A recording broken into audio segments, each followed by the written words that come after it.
कला, संस्कृति और परंपरा हमारी धरोहर होती है और इसी धरोहर को सहेजने का काम सदियों से हमारे बुजुर्ग करते आए हैं। और इस वक्त मैं एक लिटरेचर फेस्टिवल में पहुंची हूं जिसकी थीम है प्रभु राम पर इसकी थीम रखी गई है और रामानुज कॉलेज में ये लिटरेचर फेस्टिवल चल रहा है। और यहाँ पर मधुबनी पेंटिंग्स की एक एग्जीबिशन लगाई गई है जिसे नाम दिया गया है वैदेही।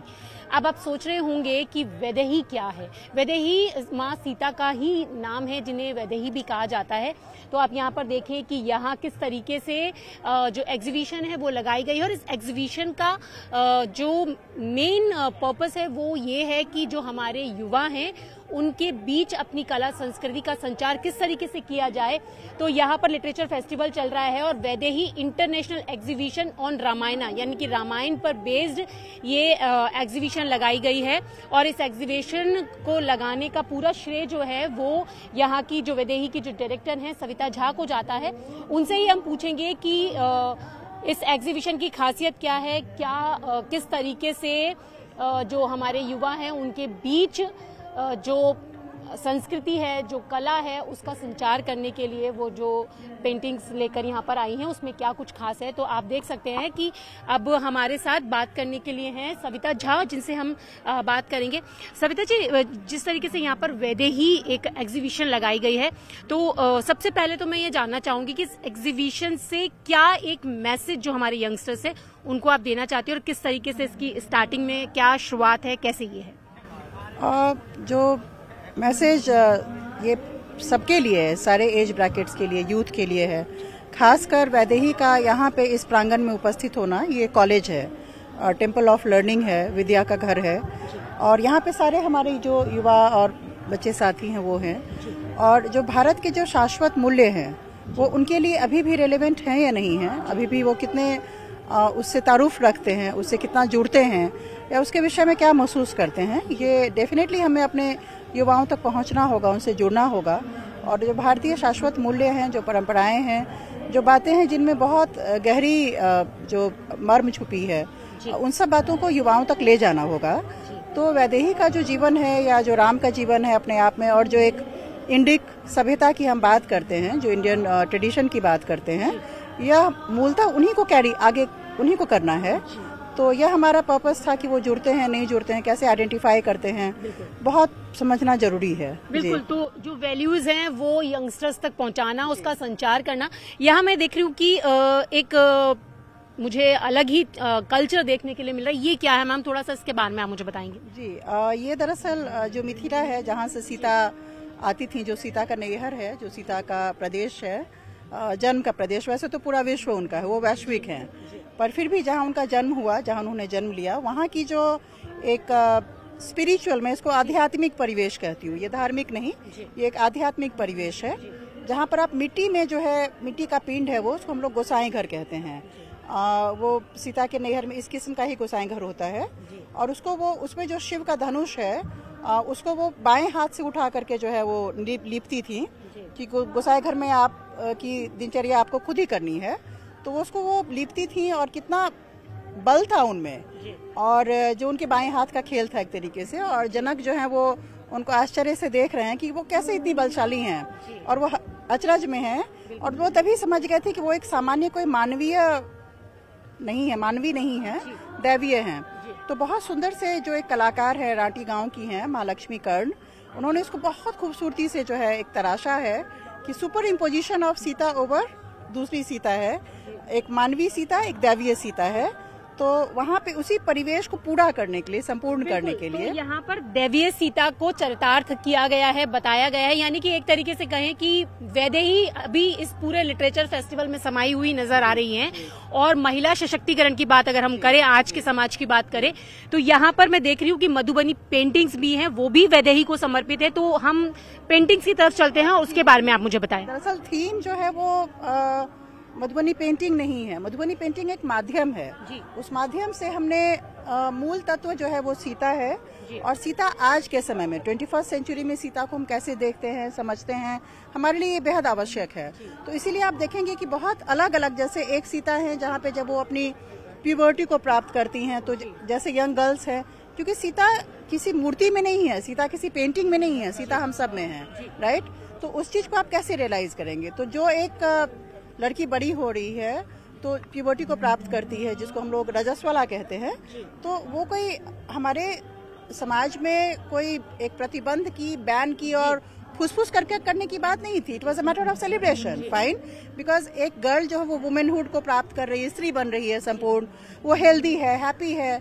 और उसको बनाते हुए देखिए ये कलाकार ने ड्रॉ किया है कि जब वो रजस्वला को प्राप्त करती हैं सीता, है ना, तो वैसे ही उनके अलग अलग रूपों में, जैसे वहाँ पे उनकी अग्नि परीक्षा का ये है, पर उनके विभिन्न आयामों को बताया गया है और साथ ही बताया गया है कि वो कितनी सशक्त है। तो उनमें उनकी सशक्तिकरण का, आप अगर विवेकानंद कहते हैं हमारे बीच में कि सीता हैं, बस उनका नाम ही काफी है, नहीं मैटर करता है कि आप इस पड़ताल में जाएं कि सीता त्रेता युग में थी या नहीं थी।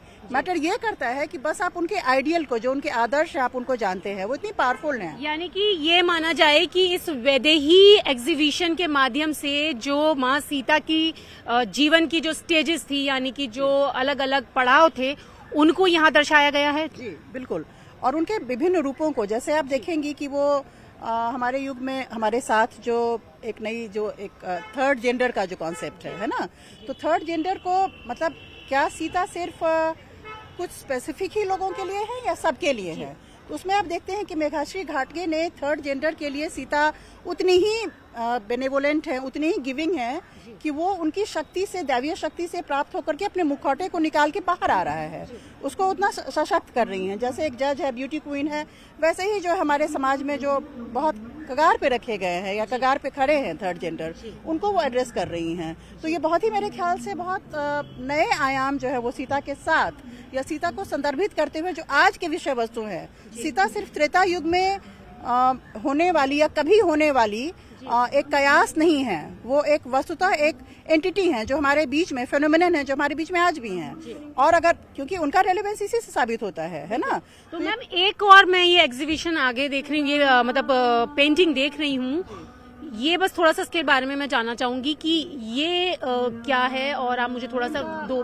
जो कन्यादान है, जनक सीता को सौंप रहे हैं, ये कन्यादान का उनका जो है वो दृश्य है। ये वंदना ठाकुर है, बहुत अच्छी पेंटर है, आर्टिस्ट है, उन्होंने इसको प्रदर्शित किया है। साथ में ये अष्टयोगिनी का रूप है उनका, सीता का जो 8 योग है उसके बीच में अष्टयोगिनी का ये ऋचा झा ने बनाया है। ये देखिए जर्मनी से हैं, ये नेहा शर्मा जी हैं, क्योंकि इसमें 7 देशों के कलाकार भी शामिल हैं।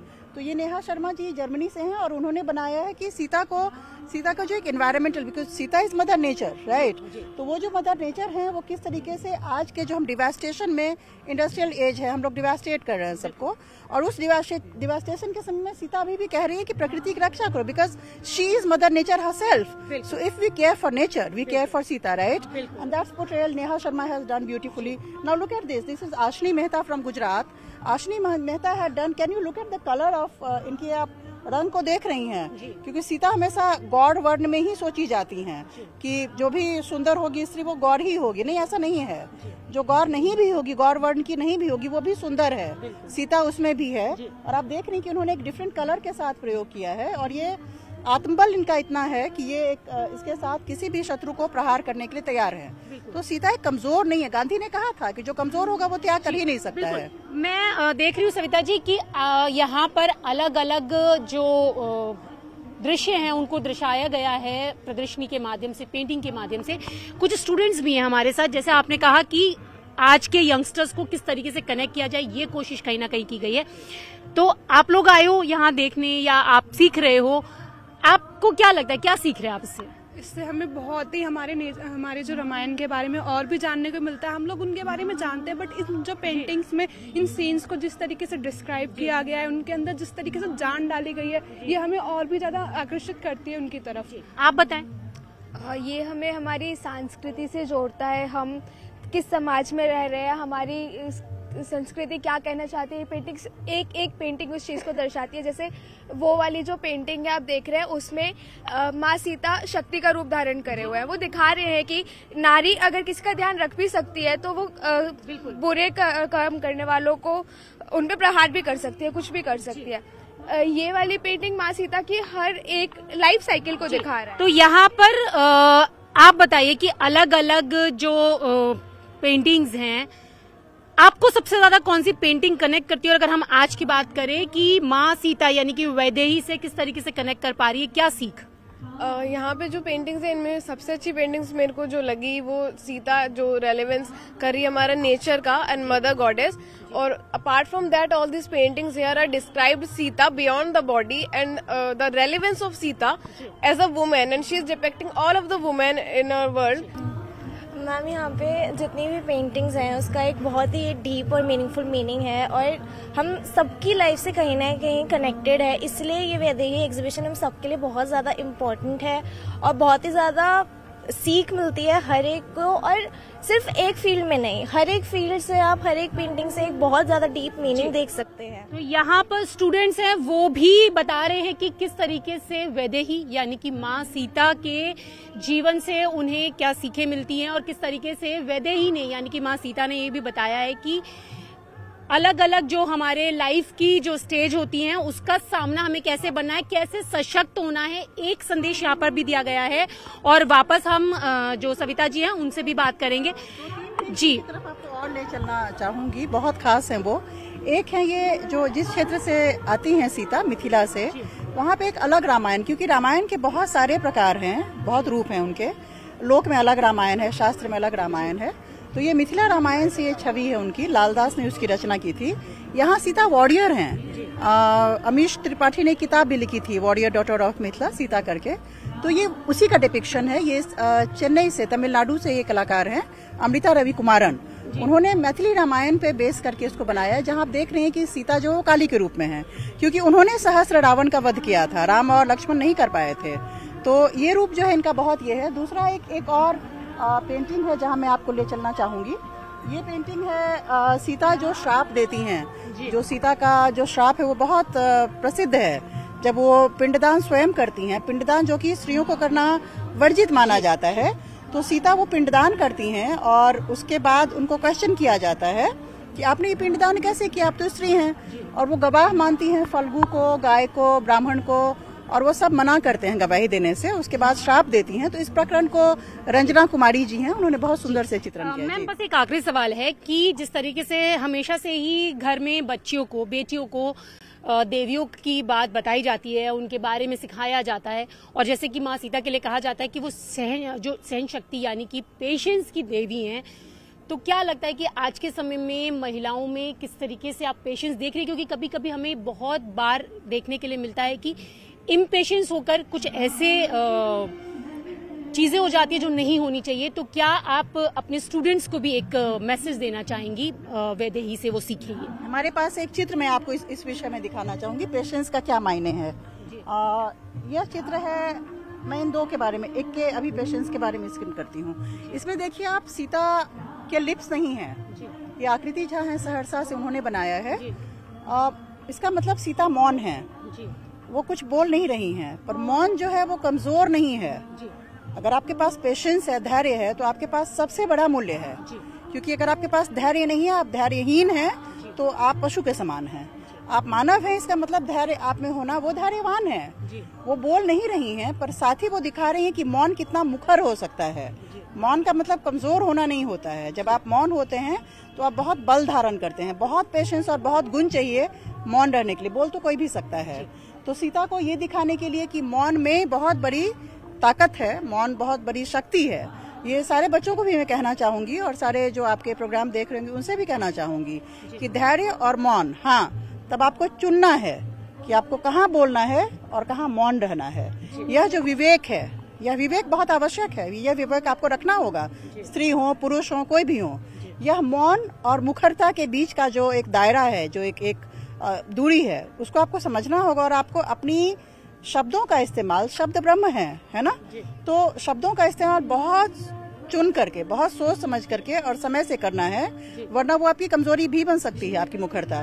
एक पेंटिंग और है, क्योंकि सीता भारत के साथ साथ ही श्रीलंका और नेपाल में खास करके जो उनकी अलग अलग समय उन्होंने बिताए हैं, क्योंकि अशोक वाटिका जो आप वहाँ दृश्य देख रहे थे, अशोक वाटिका को क्रिएट किया गया है. तो सीता श्रीलंका में भी उतनी ही रिलेवेंट है. आपको जानकर आश्चर्य होगा कि वहाँ पर बुद्धिस्ट मोनास्ट्रीज में, जो बुद्धिस्ट के जो वहाँ पे मोनास्ट्रीज हैं, वहाँ पे जो पेड़ हैं तो जब वरदान मांगा जाता है, जो बुद्धिस्ट फेथ को मानने वाले हैं, वरदान वो बुद्ध से नहीं सीता से मांगते हैं। तो वहाँ पे जो पेड़ है, वहाँ पे आप मान्यता आपको माननी होती है। वहाँ की स्त्रियाँ, श्रीलंका की स्त्रियाँ, सीता एलैया में करके एक जगह है, तो वहाँ पे ये इस चित्र में दिखाया गया है कि बुद्धिज्म और हिंदुइज्म के बीच में, तृप्ति पटना की उन्होंने बनाया इसको, कि बुद्धिज्म और हिंदुइज्म के बीच में सीता एक कनेक्ट है और धम्मचक्र परिवर्तन को दिखाया गया है। तो मेरे ख्याल से सीता सर्वव्यापी हैं, वैश्विक हैं और खास करके धर्मों को जोड़ने वाली हैं। वो एक ऐसी सेतु हैं जो मेरे ख्याल से